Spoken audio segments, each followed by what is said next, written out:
ஷே தெரியாதனமாக ஃபோனை format reset பண்ணிவிட்டு ஃபேக்ட்ரி ரீசெட் பண்ணிட்டேன். அதுக்கு என்னென்ன பண்ண சொல்கிற? இல்லை பட் கொஞ்சம் கிளவர், நம்ம தான் டெக்னிக்கல் வீடியோலாம் போகிறோன்னு கிளவராக ஃபைல்ஸ் எல்லாம் க்ளவுடில் எடுத்து வச்சிட்டேன். சரி, இப்போ எனக்கு ஃபைல் எல்லாம் உடனே வேணுமே, எல்லா ஃபைலும் அது கிடக்குது. ஒரு 10 ஜிபிகாச் ஃபைல்ஸ் எல்லாம் இருக்கும். சரி, இப்போ என்ன பண்ணுங்கிற? எப்படி பண்ணுறதுண்ணா? எனக்கு ஸ்பீடாக வேணும் உடனே. உன் ஃப்ரெண்டு ராஜேஷ் வீட்டில் ஃபைபர் நெட் இருக்குல்ல, ஹை ஸ்பீட் இன்டர்நெட்டு, அங்கே போய்ட்டு ஒன்று பண்ணிக்க. அவன் வீடு தான் அந்த மூலையில் இருக்குது சென்னையில். நான் என் வண்டி எடுத்துக்கிட்டு இந்த வெயிலில் போகிறதுக்கு 1.5 மணி நேரம் ஆகும். அதுக்குள்ளேயே எனக்கு வேணும், ரொம்ப அர்ஜென்ட்டாக வேணும். இப்போ என்ன உனக்கு தெரிஞ்சு போச்சு எனக்கு ஆக்டிவேட் ஆனது, இப்போ வேணும் அதுதானே? கண்டுபிடிச்சிட்டாங்க. புடி, நான் அடுத்த வாரம் ஆனால் இன்னொரு கார்டை வாங்கிக்கிறேன். அப்போ சிம்மு எல்லா அதுக்குள்ளே தான் கிடக்கு.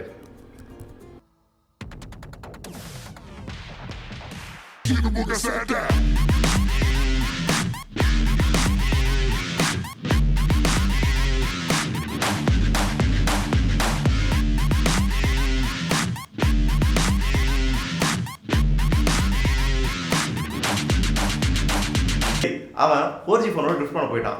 நாம் இந்த வார வீடியோக்குள்ளே போவோம். டைட்டில் கார்டை பார்க்கும்போதே கண்டிப்பாக உங்களுக்கு தெரிஞ்சிருக்கும். இந்த வாரமும் நம்ம பார்க்க போகிறது ரிலையன்ஸ் ஜியோவை பற்றி தான். வாட்ஸ்அப் எடுங்க, சோஷியல் மீடியா விடுங்க, எதில் வேணால் எடுங்க, எல்லாரும் ஜியோ ஜியோ ஜியோ ஜியோ பற்றி தான் பேசிகிட்டு இருக்காங்க. ஸோ இதில் பாதி பேர் என்ன சொல்கிறாங்கன்னா, ஜியோ வந்து நல்ல சேவையை வந்து நம்மளுக்கு இந்தியாவுக்கு தராங்க, ரொம்ப ரொம்ப கம்மியான செலவில் தராங்க, இது வந்து நல்ல விஷயத்தை செய்கிறாங்க அப்படின்னு சொல்கிறாங்க. இன்னொரு பாதி குரூப் என்ன சொல்கிறாங்கன்னா, இல்லை இவங்க வந்து இந்த இடத்துல நம்மளுக்கு வந்து கொடுத்துட்டு இலவசங்களை கொடுத்துட்டு ஆயில், அதாவது பெட்ரோலியத்தில் வந்து நிறைய காசு எடுத்துடுறாங்க அப்படி இப்படின்னு நிறைய மிமிஸ்லாம் போட ஆரம்பித்தாங்க. ஆனால் எதுவுமே உண்மை கிடையாது. ரிலையன்ஸ் ஜியோவே ஒரு பெரிய ப்ராஃபிட்டை பார்க்கறதுக்கு உண்டான ஒரு மாஸ்டர் பிளான் தான். அதை பற்றி தான் டீட்டெயிலாக இந்த வர வீடியோவில் நம்ம பார்க்க போகிறோம். அதுக்கு முன்னாடி போன வர வீடியோ, அதாவது நம்மளோட ஜியோ பற்றிய இன்ட்ரோடக்ஷன், ஜியோ பற்றி இன்ட்ரோடக்ஷன் தெரியாதவங்களும் இல்லை ஜியோவுக்கு புதுசாக வந்தவங்களும் கண்டிப்பாக இந்த வீடியோ பார்த்துட்டு வாங்க. அது வரைக்கும் வெயிட் பண்ணுறேன். இதோ இந்த லிங்கை கிளிக் பண்ணுங்கள், வெயிட் பண்ணிகிட்டு இருக்கேன். சரி, பார்த்துருப்பீங்கன்னு நினைக்கிறேன். இந்த வர வீடியோக்குள்ளே போவோம். இது இப்போ தேவையா அப்படின்னு கேட்டிங்கன்னா கண்டிப்பாக தேவை. சரி, இந்த கதையை நம்ம இப்படி எடுத்துப்போம். நம்ம எல்லாருக்குமே தெரிஞ்ச விஷயம், திருபாய் அம்பானி அப்படிங்கிறவர் தான் ரிலையன்ஸ் குரூப் ஆஃப் கம்பெனிஸ் வந்து வச்சுக்கிட்டு இருந்தார். அவருடைய 2 பசங்க, அதாவது முகேஷ் அம்பானி மற்றும் அனில் அம்பானி இதை மெயின்டைன் பண்ணிகிட்டு இருந்தாங்க. 2002 திருபாய் அம்பானி இறந்துட்டார். அதுக்கப்புறமா அனில் அம்பானியும் முகேஷ் அம்பானியும் பெரிய இந்த சொத்து பிரச்சனையில் வந்து தகராறு பண்ணிகிட்டு இருந்தாங்க, சண்டை போட்டுக்கிட்டு இருந்தாங்கங்கிறது இந்தியாவுக்கே தெரிஞ்ச விஷயம்தான். ஸோ இந்த சண்டையை வந்து முடிச்சு வைக்கணும் அப்படின்னு சொல்லிட்டு நம்ம திருபாய் அம்பானியோட ஒய்ஃப், அதாவது இவங்க அனில் அம்பானி அண்ட் முகேஷ் அம்பானியோட அம்மா என்ன பண்ணாங்கன்னா, இவங்க சொத்துக்களை பிரித்து கொடுத்தாங்க. ஸோ அப்படி பிரிக்கும்போது நம்ம அனில் அம்பானிக்கு பார்த்தீங்கன்னா டெலிகாம், என்டர்டெயின்மெண்ட், ஃபினான்ஷியல் அப்படின்ற டிபார்ட்மெண்ட்ஸும், நம்மளுடைய முகேஷ் அம்பானிக்கு, அதாவது நம்ம கதையோட ஹீரோ, இவருக்கு என்ன வந்துச்சுன்னு பார்த்தீங்கன்னா ரிலையன்ஸ் இண்டஸ்ட்ரீஸ் மற்றும் ஐபிசிஎல், அதாவது பெட்ரோலியம், இந்த டிவிஷன்ஸும் வந்தது. ஸோ இந்த கதையில் ஒரு ட்விஸ்ட் என்னென்னு பார்த்தீங்கன்னா, நம்ம முகேஷ் அம்பானி தான் ரிலையன்ஸ் குரூப் ஆஃப் கம்பெனிஸில் ரிலையன்ஸ் டெலிகாம் உள்ளே கொண்டு வந்து அது வளர்கிறதுக்கு ஒரு முக்கியமான காரணம் வந்தார். கிட்டத்தட்ட சொல்லணும்னா இந்த டெலிகாம் தான், ரிலையன்ஸ் டெலிகாம் முகேஷ் அம்பானியோட ஒரு குழந்தைன்னு வச்சுக்கலாம். ஸோ அப்படியேப்பட்ட ரிலையன்ஸ் டெலிகாம் வந்து முகேஷ் அம்பானிக்கு வராமல் அனில் அம்பானிக்கிட்ட போயிடுச்சு. சரி, இப்போது இது அவர் கையில் போனாலும் முகேஷ் அம்பானி தனக்கு கீழேயே ஒரு டெலிகாம் இண்டஸ்ட்ரியை கொண்டு வரதுக்கு எவ்வளோ நேரம் ஆக போகுது அப்படின்னு கேட்டிங்கன்னா, இங்கே தான் வந்து இன்னொரு ட்விஸ்ட் வச்சாங்க. அது என்னன்னு பார்த்தீங்கன்னா, இந்த சொத்துக்களை பிரிக்கும் போதே இவங்களுக்குள்ள ஒரு அக்ரிமெண்ட் போட்டுக்கிட்டாங்க. அதாவது நான் கம்பீட் அக்ரிமெண்ட், ரெண்டு பேருக்கு எதுவுமே போட்டியாக வரக்கூடாது அப்படிங்கிற மாதிரி ஒரு அக்ரிமெண்ட் போட்டுக்கிட்டாங்க. கிட்டத்தட்ட 2010 வரைக்கும் இந்த நான் கம்பீட் அக்ரிமெண்ட் வந்து செயல்பாட்டிலே இருந்தது. அப்புறம் ஒரு சில குளறுபடிகள்னால இந்த அக்ரிமெண்ட்டு செல்லாமல் போயிடுச்சு. 2010 நம்ம முகேஷ் அம்பானி இன்ஃபோடெல் பிராட்பேண்ட் அப்படிங்கிற ஒரு கம்பெனியில் 96% ஸ்டேக் ஹோல்டராக மாறுறாரு. ஏன்னு கேட்டிங்கன்னா, இந்த கம்பெனி இந்தியா ஃபுல்லாக 4G ஸ்பெக்ட்ரமை எடுத்து வச்சுருந்தாங்க. அதாவது 4G ஸ்பெக்ட்ரமை ஏற்கனவே ஓன் பண்ணி வச்சுருந்தாங்க.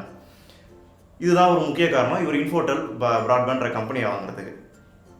ஏன் இந்த இன்ஃபோடெல் பிராட்பேண்ட் சொல்கிறேன்னு பார்த்தீங்கன்னா, இந்த இன்ஃபோடெல் பிராட்பேண்ட் தான் இன்னைக்கு ஜியோவை மாறி இருக்கு. ஜியோவை மாறினது மட்டும் இல்லாமல் இந்தியா ஃபுல்லாகவே இவங்க ஃபைபர் நெட் கனெக்ஷனை ஏற்படுத்திட்டாங்க. Wow, my tariff plans are awesome. இங்கே எல்லாம் இருக்குது, நல்லாவும் இருக்குது, ரேட்டு கம்மியாகவும் இருக்குது, அது மட்டும் இல்லாமல் சில விஷயங்கள் ஃப்ரீயாகவும் இருக்குது அப்படின்னு என்ன போல் நீங்களும் நினச்சிங்கன்னா அது வந்து ஒரு மாயை. அது எப்படிங்கிறத பார்ப்போம். ஏஆர்பியூ, அதாவது ஆவரேஜ் ரெவென்யூ பர் யூசர் அப்படின்னு நெட்வொர்க் வட்டாரங்களால் சொல்லப்படுற ஒரு விஷயம். இது என்னன்னு கேட்டிங்கன்னா, ஸோ ஒரு யூசர்னால இந்த நெட்வொர்க்குக்கு எவ்வளோ வந்து ரெவென்யூ கிடைக்குது அப்படிங்கிறது தான். ஸோ ஒரு நார்மலாக பார்த்தீங்கன்னா ஒரு யூசர் மூலமாக 150 ரூபா ரெவென்யூ கிடைக்குது அப்படின்னு சொல்லிட்டு சொல்லுவாங்க.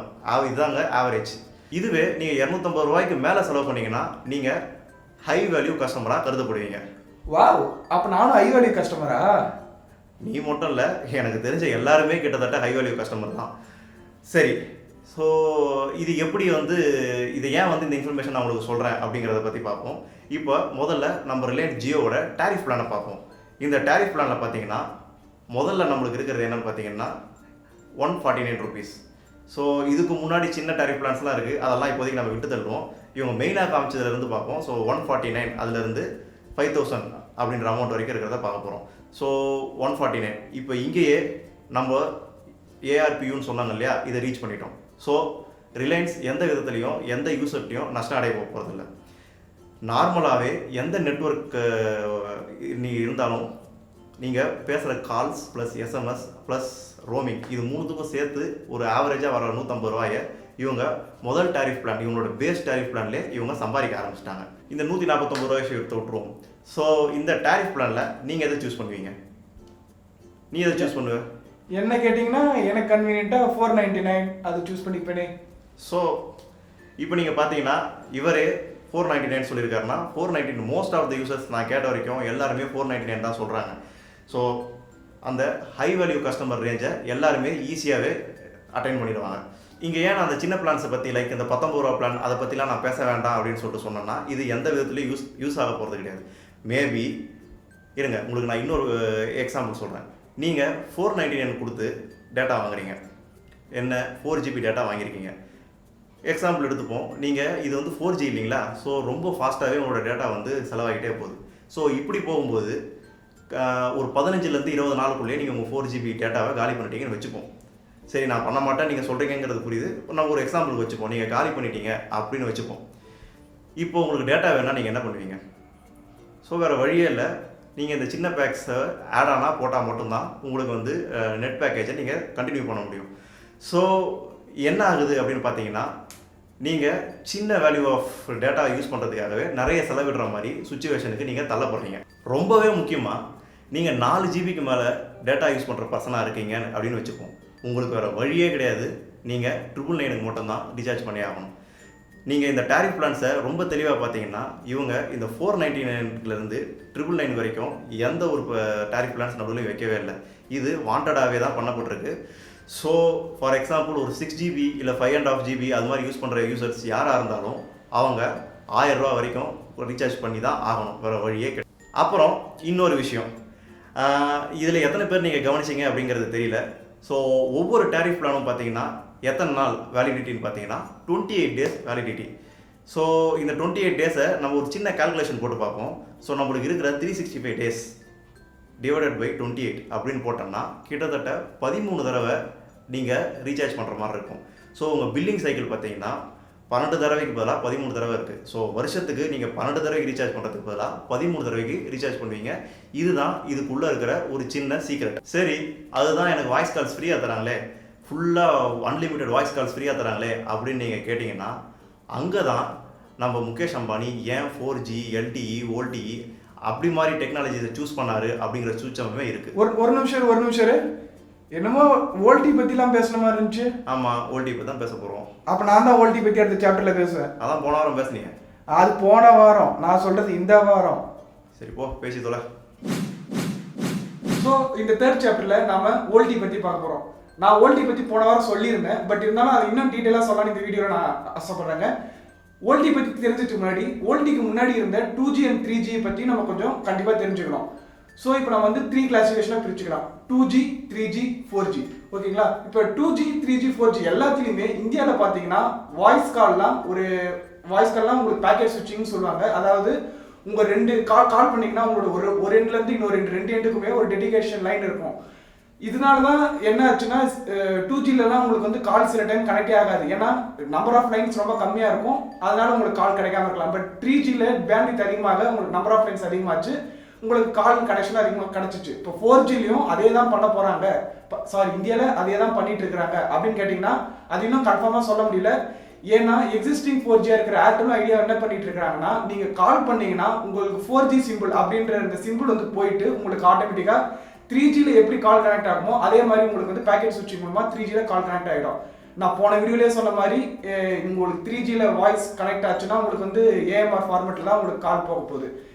இதே 4Gல எடுத்துக்கிட்டிங்கன்னா, அதாவது VoLT வாய்ஸ் ஓவர் LTEல எடுத்து கால் பண்ணீங்கன்னா உங்களுக்கு எப்படி போக போகுதுன்னா உங்களுக்கு வந்து டேட்டாவாக போக போகுது. இதை வந்து பேக்கெட் ஸ்விட்சிங் சொல்லுவாங்க. ஒரு எண்டுலேருந்து இன்னொரு எண்டுக்கு வந்து அதாவது உங்கள் வாய்ஸ் எல்லாம் பேக்கெட்டாக கன்வெர்ட் ஆகிட்டு டேட்டா பேக்கெட்னால அது உங்களுக்கு டேட்டா பேக்கெட்டாக கன்வெர்ட் ஆகிட்டு எங்கெங்கெல்லாம் ஃப்ரீயாக அவைலபிள் ஸ்பேஸ் இருக்கோ அங்கெல்லாம் போகும். இதை ஏன் அவங்க வந்து 2G 3Gல டேட்டா இருக்கிறப்ப அவங்க பண்ணலை அப்படின்னு கேட்டிங்கன்னா, அந்த டைமில் வந்து நெட்வொர்க்கோட ஸ்பீட் ரொம்ப கம்மி. ஸோ என்ன ஆகுன்னா உங்களோட டேட்டா நீங்கள் ஹலோன்னு சொன்னீங்கன்னா ஹலோவே HELLO அந்த 5 வேர்டுமே ஒரு 5 லெட்டருமே ஒரு டேட்டா வச்சுக்கலாம். 5மே தனித்தனியாக வேற வேற வழியில் போகும். உங்களுக்கு வந்து கடைசியில் ஆப்போனண்ட் போய் ரீச் ஆகிறப்ப 5மே வந்து கரெக்டாக வந்து சேரும். இதுதான் வந்து பேக்கெட் ஸ்விட்சிங் கிட்டத்தட்ட இப்படி தான் ஒர்க் ஆகிட்டு இருக்கு. ரொம்ப அப்ஸ்ட்ராக்டாக தாங்க சொல்லியிருக்கேன். பழைய இதில் நெட்வொர்க் அதாவது 2G 3Gல டேட்டா ஸ்பீட் ரொம்ப கம்மியாக இருந்துச்சு. அதனால என்ன ஆச்சுன்னா ஃபர்ஸ்ட் O வரும், அடுத்து L வரும், அடுத்து E வரும், H இந்த மாதிரி மாறி மாறி இருந்ததுனால உங்களுக்கு வந்து மெசேஜ் வந்து ராங்காக கிடைக்கிறதுக்கு சான்சஸ் இருந்ததுனால அவங்க அந்த மாதிரி பண்ணலை. பட் 4G வந்து fully fibre optic and full ஸ்பீடாக இருக்கிறதுனால வாய்ஸ் ஓவர் LTEல என்ன பண்ணுறாங்கன்னா இவங்க டேட்டா வந்து ஸ்பீட் ரொம்ப அதிகமாக பண்ணியிருக்காங்க. இதே நீங்கள் ஒரு கொஸ்டின் கேட்கலாம், நம்ம வந்து 2G 3Gலே வாய்ப் யூஸ் பண்ணி நீங்கள் ஒன்று வாட்ஸ்அப் காலோ இல்லை ஸ்கைப் காலோ இல்லை வைபர் காலோ பண்ணீங்கன்னா அதுவும் உங்களுக்கு இன்டர்நெட் மூலமாக தான் உங்களுக்கு வந்து டேட்டா போயிட்டு இருந்திருக்கு. அப்போ என்ன ஆயிருக்குன்னா அவங்க வந்து அந்த ஆப் வந்து ஒரு நிறைய என்ஹான்ஸ் பண்ணி உங்களுக்கு வந்து கொடுத்துருந்ததுனால உங்களுக்கு இந்த 3G டேட்டா தான் அதுவுமே நல்லா பெர்ஃபெக்டாக இருக்காமே 2G டேட்டாவில் உங்களுக்கு வந்து அந்த டிலே இருக்கிறதெல்லாம் நீங்கள் ரொம்பவே ஃபீல் பண்ணலாம். மாதிரி இருக்கிறப்ப ஜியோ ஏன் வாய்ஸ் காலை ஃப்ரீயாக தராங்க அப்படின்ற ரகசியத்தை இந்த இடத்துல நான் சொல்ல விருப்பப்படுறேன். என்னன்னு பார்த்தீங்கன்னா ஜியோ வந்து ஓல்டியில் ஒர்க் ஆகிட்டு இருக்குது. ஸோ உங்களுக்கு வந்து ஃபுல்லாகவே டேட்டாவில் தான் போக போகுது. உங்ககிட்ட அவங்க டேட்டாக்காக சார்ஜஸ் வாங்குறாங்க. அப்படி சார்ஜஸ் வாங்குறதுனாலுமே ஆல்ரெடி ஃபுல்லாகவே அவங்க ஃபைபர் ஆப்டிக் என்ஹான்ஸ் பண்ணியிருக்காங்க. இந்த வீடியோவோட பிற்பாதியில் வந்து அதை கண்டிப்பாக சொல்லுவாங்க நாங்கள் எப்படி வந்து அவங்களால டேட்டாவும் உங்களுக்கு ஃப்ரீயாகவே அன்லிமிட்டடாக தர முடியும். அந்த ஒரு பேசிஸில் தான் அவங்க வந்து நீங்கள் நெட் பேக்கே போடலனாலும் உங்களுக்கு VoLT மூலமாக உங்கள் OLT to OLT கால்ஸ் ஃப்ரீயாக பண்ணலாம். நீங்கள் இன்னொரு கொஸ்டின் கேட்கலாம், உங்கள் ஃபோன் 4G இருக்கிறப்போ OLT சப்போர்ட் பண்ணுமா? நான் ஆல்ரெடி சொன்ன மாதிரி 4G இருந்தாலும் OLT சப்போர்ட் பண்ணுமான்னு கேட்டிங்கன்னா கண்டிப்பாக கிடையாதுங்க. OLT சப்போர்ட் பண்ணுறது வந்து நிறைய ரெஸ்ட்ரிக்ஷன்ஸ் பேஸ் பண்ணியிருக்குது. ஃபர்ஸ்ட் ரெஸ்ட்ரிக்ஷன் என்னன்னு பார்த்தீங்கன்னா சிப்செட் பேஸ் பண்ணியிருக்கலாம். சிப்செட் உங்கள் ஃபோனில் இருக்கிற சிப்செட் கூட அதாவது ப்ராசஸர் கூட உங்களுக்கு வந்து OLT சப்போர்ட் பண்ணுமா இல்லையா அப்படின்ற விஷயம் இருக்குது. ஃபார் எக்ஸாம்பிள் 820 821 ப்ராசஸர் குவால்கமோட இந்த ப்ராசஸர்லாம் கண்டிப்பாக சப்போர்ட் பண்ணுது. லோயர் எண்ட் ப்ராசஸர் பண்ணிங்கன்னா அதை சப்போர்ட் பண்ணுறதுக்கு சான்சஸ் கம்மி. இதே அந்த ப்ராசஸர் யூஸ் பண்ணுற ஆண்ட்ராய்ட்ஸ் ஃபோன்ஸ் கூட உங்களோட OLT ப்ரொவிஷனை அவங்க வந்து டிசேபிள் பண்ணலாம். ஏன்னா அவங்க யூஸ் பண்ண போகிற ஹார்ட்வேரில் வந்து அந்த OLT இது இருக்காது. ஃபார் எக்ஸாம்பிள் இந்தியாவில் வந்து 1800 2850 இதுதான் வந்து OLT கால்காக யூஸ் பண்ண போகிற 1800 MHz இந்த ஃப்ரீக்வன்சி தான் யூஸ் பண்ண போகிறாங்க. இந்த ஃப்ரீக்வன்சி ஹார்ட்வேராக அவங்களால இம்ப்ளிமெண்ட் பண்ண முடியலன்னா அதை அவங்க வந்து டிசேபிள் பண்ணலாம். மேபி அவங்க ஹார்ட்வேராக இம்ப்ளிமெண்ட் பண்ணியும் உங்களுக்கு OLT தேவைப்படாமல் இருக்கலாம். அப்படி ஏன்னா இந்தியாவில் இப்போதைக்கு இது வரைக்கும் இல்லாமல் இருந்ததுனால அவங்க வந்து டிசேபிள் பண்ணி இருந்திருக்கலாம். ஸோ என்ன பண்ணலாம்னா அவங்க ஒரு அப்டேட் மூலமாக உங்களுக்கு வந்து OLT கூட ட்ரிகர் பண்ணி விடலாம். சரிங்க, உங்கள் ஃபீலிங்ஸ் எனக்கு புரியுது. நீங்கள் 4Gல ஒரு நல்ல ஃபோன் வாங்கியிருக்கீங்க, பட் அது வந்து OLT சப்போர்ட் இல்லைன்னு ஃபீல் பண்ணாதீங்க. அப்படி அந்த மாதிரி ப்ராப்ளம் நீங்கள் ஃபேஸ் பண்ணீங்கன்னா என்ன பண்ணலாம்னா ரிலையன்ஸ் ஜியோ ஒரு ஆப் இன்ட்ரடியூஸ் பண்ணியிருக்காங்க. அது பேர் என்னன்னு கேட்டிங்கன்னா ஜியோ 4G வாய்ஸ். குறிப்பாக சொல்லணும்னா ஜியோ ஜாயின் தாங்க. அப்படி இருந்த ஆப் பேர் வந்து இப்போ ஜியோ 4G வாய்ஸ் அப்படின்னு மாற்றிருக்காங்க. பட் இந்த ஆப்லேயும் ஒரு ப்ராப்ளம் இருக்குது. என்னன்னு கேட்டிங்கன்னா உங்களுக்கு 4G டேட்டா அதாவது ஜியோவோட 4G டேட்டா கனெக்ட் ஆகிறதுனா உங்களுக்கு ஜியோ 4G வாய்ஸ் அந்த ஆப் உங்களுக்கு ஒர்க் ஆகாது. ஸோ நீங்கள் வந்து கால் யாருக்கும் மேக் பண்ண முடியாது. அதாவது என்ன சொல்கிறேன்னா இன்டர்நெட் எல்லாம் ஃபோன் பண்ண முடியாது அப்படின்னு சொல்கிறீங்க?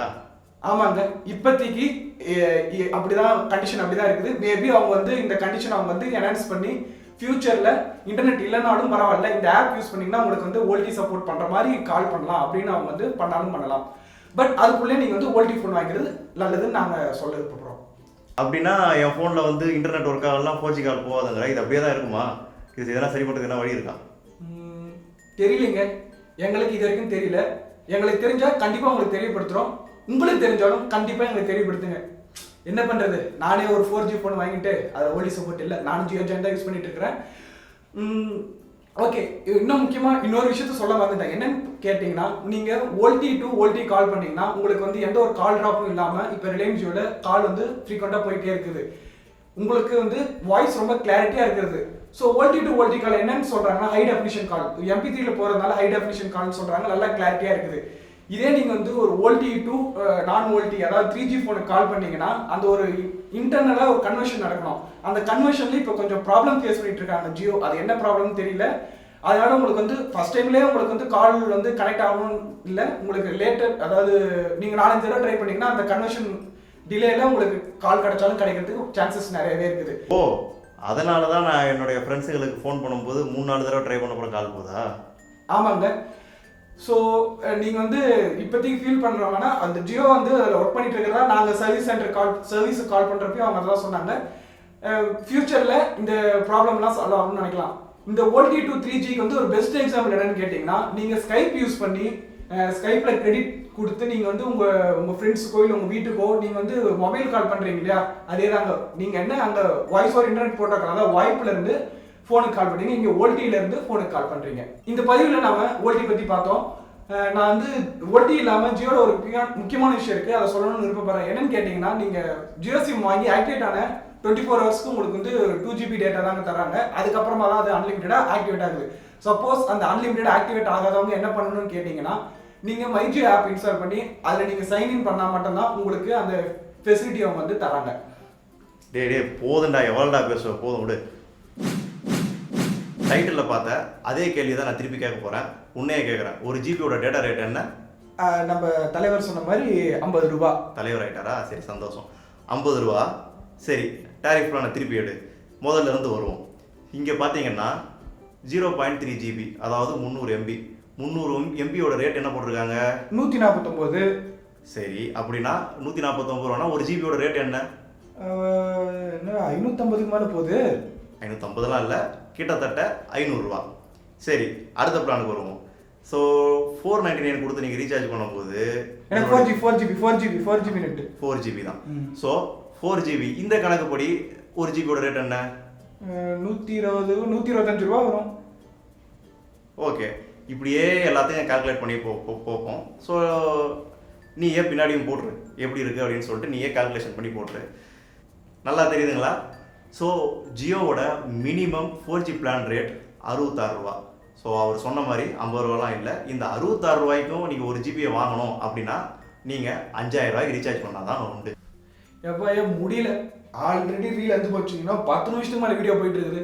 போர் அடிச்சிருக்குன்னு நினைக்கிறேன். உங்களுக்கும் போர் அடிச்சிருக்குன்னு நான் கண்டிப்பாக நினைக்கிறேன். நம்ம வேணா மிச்சம் இருக்கிறது வந்து பார்ட் 2 வீடியோவில் பார்க்கலாம். ஸோ ஜியோவோட ப்ராஃபிட் எப்படி இருக்குது அப்படின்ற விஷயத்தையும், ஜியோவால் நீங்கள் ஏமாற்றப்பட்டுட்டீங்களா அப்படின்ற விஷயத்தையும் நாங்கள் பார்ட் 2 வீடியோவில் தெளிவாகவே சொல்கிறோங்க. அது வரைக்கும் அவளோட காத்துருங்க. நன்றி, வணக்கம். மறக்காமல் ஷேர் பண்ணுங்கள், அப்படியே கீழே சப்ஸ்கிரைப் பண்ணுங்கள். அப்போ தான் பார்ட் 2 வீடியோ உங்களுக்கு உடனே தெரியும். உங்கள் ஃப்ரெண்ட்ஸுக்கும் இந்த வீடியோ பற்றி சொல்லுங்கள். நான் அப்படியே போயிட்டு வரேன். பாய்.